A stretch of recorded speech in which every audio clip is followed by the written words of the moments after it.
Après avoir pris suffisamment de mesures sur la transmission, appuyez sur la touche programmable F3 Diagnostic pour voir le diagnostic.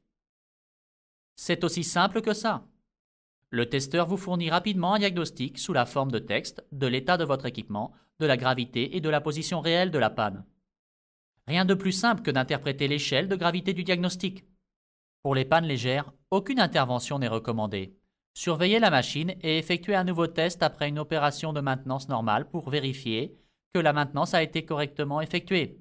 Pour les pannes modérées, une réparation sera nécessaire dans plusieurs mois, voire une année ou plus tard. Une défaillance machine est toujours possible, anticipez-la. Augmentez la fréquence des tests de vibration sur cet équipement et vérifiez la disponibilité des pièces détachées. Pour les pannes graves, une réparation doit être programmée dans un futur proche, lors du prochain arrêt programmé ou d'un programme maintenance préventive. En cas de panne extrême, il est conseillé d'éteindre la machine et de procéder immédiatement à une réparation pour éviter une défaillance.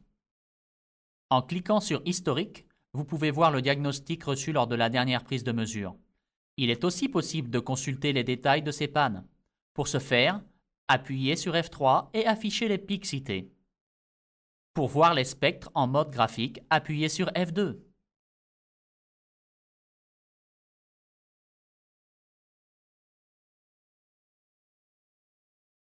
Détail dépannage vous fournit des recommandations classées par priorité sur la base du diagnostic du Fluke 810.